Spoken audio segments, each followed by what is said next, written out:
now I can do all these.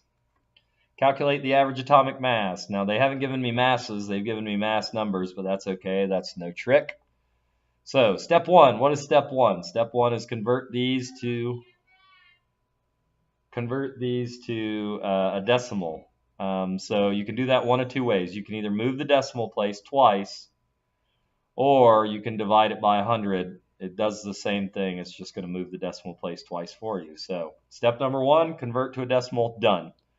Step number two is multiply my mass times my newly converted decimal. So I have 35 times 0.7577, and I'm going to get an answer there. So let's do it. Clear, clear. 35 times 0.7577, enter, equals 26.5195. And then 36 times 0.2423 equals 36 times 0.2423, 8.7228. And if I add that plus 26.5195, I get step three, add my answers. So if I add my answers, I get 35.2423. Notice how I didn't round anything. So it is 35.2423. And which one has the greatest effect? Whatever the most abundant is going to have the greatest effect. So in this case, chlorine 35 is abundant at 75%. So chlorine 35 has the greatest effect. Make sense? Good. All right. Now I'm going to step one, convert to decimal. Step two, I'm going to multiply these. Step three, I'm going to add them, and I'm going to get one answer. Okay, 55 times 0.678, 37.29, 58 times 0.322, 18.676. Then I'm going to add them. 37.29 equals 55.966. Now remember, there's a trick.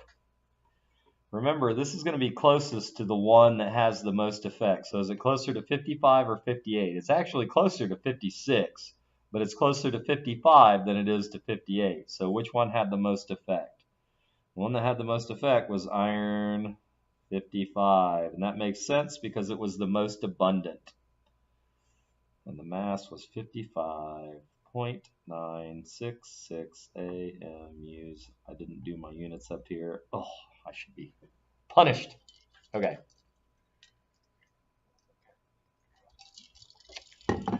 Okay, now we got the old guys. The discovery of the atom's nucleus can be credited to Rutherford,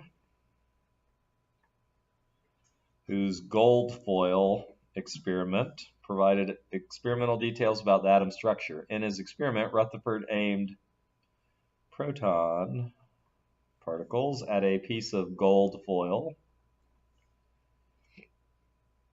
Most of the particles passed through the foil, but a few were deflected, and some even bounced back, were reflected. He concluded that most of an atom is empty space. He also concluded that the atom has a dense charged core we call the nucleus. Yep, that was the deflections. He was like, oh, they must be positively charged in the center of the atom. In the electron distribution 1s2, the 1s represents the energy level or shell. Energy level, shell, I wouldn't be mad at either way, but you can use them interchangeably. Shell, energy level. The S represents the orbital, and it's actually the orbital shape. And the 2 represents the number of electrons in that orbit. The maximum number of electrons that can occupy an orbital is 2 if they have opposite spin.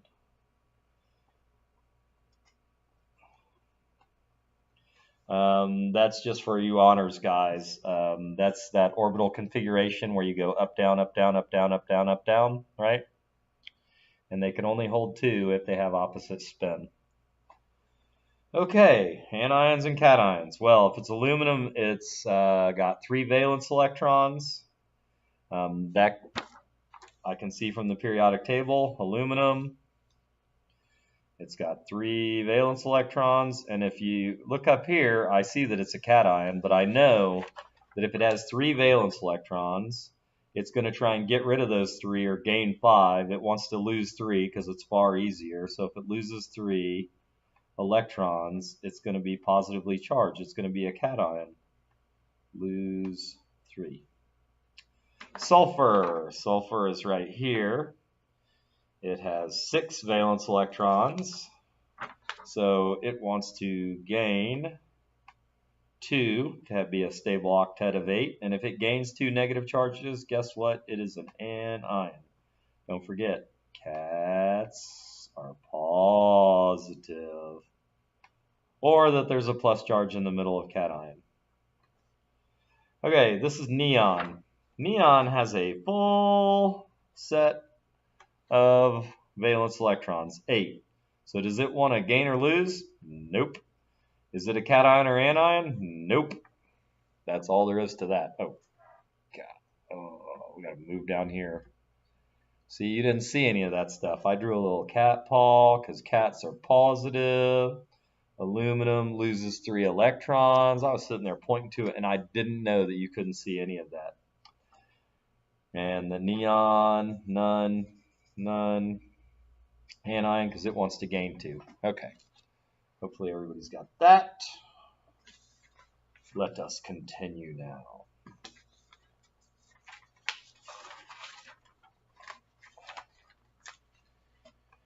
Okay, electron configuration for potassium. So the first thing I need to know is potassium has 19 electrons. 19 electrons. So the electron config, let's go through it. 1s2, 2s2, 2p6, 3s2, 3p6. How many do I have now? 2, 4, plus 6 is 10, 11, 12, 18. 18, I need 1 more. So what comes after 3p? 4, s, 1. Done. Lewis dot. So potassium has how many valence electrons? It's over here. It has 1.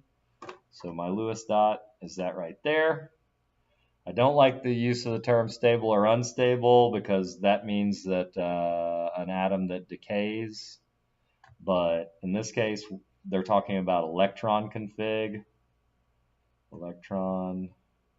And so this is unstable. And it would love to lose 1 electron. All right, copper. Copper has 29 electrons. 1s2, 2s2, 2p6, 3s2, 3p6, 4s2, and then we're 3d, where are we at? 3d, 2, 4, plus 6 is 10, 11, 12, 18, 19, 20, 3d, 9. I only need it to hold 9. And copper has 2 valence electrons, and it is unstable,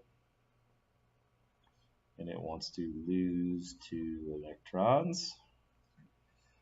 Bromine. Bromine has 35 electrons,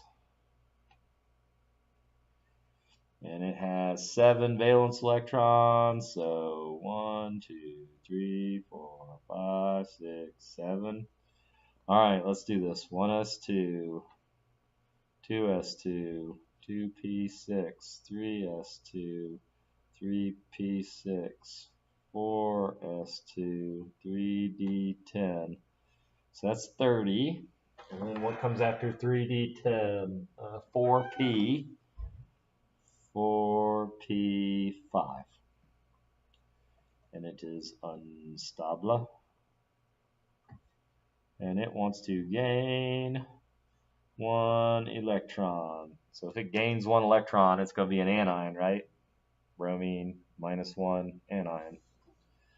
Argon. Okay, argon has 18 electrons. So 1s2, 2s2, 2p6, 3s2, 3p6. That's 2, 4, 6 is 10, 11, 12, 18, done. Argon's Lewis dot looks like this. And it is completely stable. And it doesn't want to lose or gain anything. Okay, manganese. If you are part of a CP class, you may ignore what I'm about to do. If you are part of an honors class, you must continue. So manganese right here, it's got 25 electrons. So 1, 2, 3, 4, 5, 6, 7, 8, 9, 10. 11, 12, 13, 14, 15, 16, 17, 18, 19, 20, 21, 22, 23, 24, 25. You see how I put all those ups before I put a single down? I have to fill the entire orbitals with ups before I can get to a down, right? Right. Sulfur, 16. 1, 2, 3, 4. 5, 6, 7, up, up, up, 8, 9, 10, 11, 12, 13, 14, 15, and then my first down, 16, and I am done. That is sulfur. All done. Okay, compare the atomic structures of Bohr, Rutherford, and Thompson. Well, Thompson said we had a cookie, and that the chocolate chips are negative and that the rest of it is positive. That's pretty easy. Rutherford said, hey, we have a positively charged nucleus. And that's about all I know. I know that most of it's empty space. And then Bohr came in and he said, oh, yeah, we have a positively charged nucleus and we have shells of electrons. Right? Yes. So this is J.J. Thompson, and I don't know how you want to specify that this is his model. And then we have Rutherford, who shot positively charged particles, and then we have Bohr, who by now you have to know Bohr structures, right? What happens to electrons during a flame test? Well, okay, so let's say this is a shell and this is a shell, right? I've got an electron in this shell. I can do it in this version too. So I've got electrons and it jumps up, and that's called its excited state, because I'm adding energy to it. So this electron jumped up a shell, and then when it falls back down, it gives off a proton. A photon, sorry. Did I say proton? Somebody slapped me. A photon. And you can do it either way. You can show the picture like this and show ground state, excited state. Electron jumps up because I've added energy. In the flame test, what did we do? We cooked it over a Bunsen burner, and so it jumped up, and then as it fell back down to its ground state, it gave off a photon of light. Everybody got that? Hope so. Is that all there is on this whole thing? Wow. Okay, well, that concludes the videos. I will load them up and then load this up, and you should see it in a few seconds.